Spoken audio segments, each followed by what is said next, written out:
السلام علیکم۔ بعض اوقات ایک مرد صحیح شہوت عورت سے جمع کرنے پر قادر نہیں ہو سکتا، یعنی کہ اس کے عضو مخصوص میں انتشار اور طبیعت میں جوش اور مباشرت پیدا نہیں ہوتا، اگرچہ بظاہر کوئی بیماری بھی نہیں ہوتی۔ کچھ لوگ ایسے ہوتے ہیں جنہیں کوئی بیماری نہیں ہوتی لیکن پھر بھی وہ اپنی بیوی کے ساتھ وہ جمع کرنے کی قدرت نہیں رکھتا، اور یہ کئی وجوہات پر ہوتا ہے۔ جادو کی وجہ سے،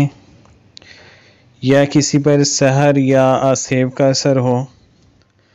یا اس پر ایسا کوئی جادو کر دیا جائے جس پر اس کے اندر سے شہوت تو ختم نہ ہو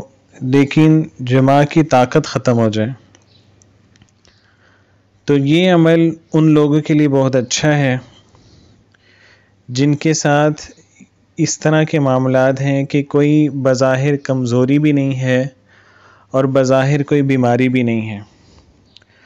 اور اگر کوئی بیماری ہے اور کوئی کمزوری ہے تو بھی آپ اس عمل کو کر سکتے ہیں۔ یا کچھ لوگوں کا معاملہ ایسا ہوتا ہے کہ پہلے وہ ٹھیک تھے لیکن اچانک سے ایسا معاملہ ہوا کہ ان کے اندر طاقت ختم ہو گئی،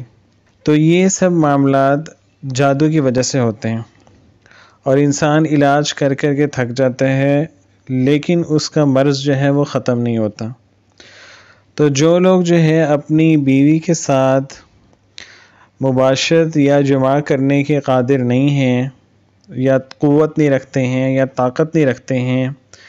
ان کے لیے یہ عمل بہت اچھا ہے۔ عمل یہ ہے کہ آپ نے یہ آیات لکھ کر، جتنی بھی آیات ہیں یہ سب آیات ان کو لکھ کر آپ نے اس کا تعویذ بنا لینا ہے، اور جس شخص کے ساتھ یہ معاملہ ہے اس کو یہ تعویذ گلے میں یا بازو پر پہنا دیں۔ دوسرا کیا کرنا ہے، اس کو کسی چینی کی پلیٹ پر قلم سے یا مارکر سے یہ آیات لکھ لیں، اور یہ آیات لکھنے کے بعد آپ نے کیا کرنا ہے کہ اس آیات کو پھر پانی سے دھو لینا ہے، اور وہ پانی اس شخص کو پلانا ہے جو جماع پہ قادر نہیں ہوتا، جس کے اندر یہ بیماری ہے یا جس کو باندھ دیا گیا ہے، تو ایسے شخص کو یہ آپ پلائیں گے۔ اس میں آخر میں دعا ہے، اور دعا کے ساتھ فلاں بن فلاں لکھا ہوا ہے۔ جہاں پر فلاں بن فلاں لکھا ہے وہاں اس شخص کا نام اور اس کے والد یا والدہ کا نام وہ آپ لکھیں گے۔ یہ ساری آیات آپ کو ہمارے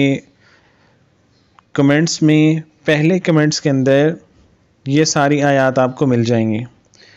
ان آیات کو اچھی طرح سے وہ یاد کر لیں، اور اس کے بعد ان آیات کو لکھ لیں، اور لکھنے کے بعد اس شخص کے گلے میں پہنا دیں۔ انشاءاللہ کچھ دنوں کے بعد، ایک ہفتے کے عمل کے بعد انشاءاللہ اس شخص کی وہ طاقت بحال ہو جائے گی، اور وہ پہلے کی طرح جس طرح سے طاقت تھی اللہ تعالیٰ وہ طاقت اس کو واپس عطا کر دیں گے، اور جو جادو کے ذریعے سے یا سحر کے ذریعے سے یا کسی بیماری کی وجہ سے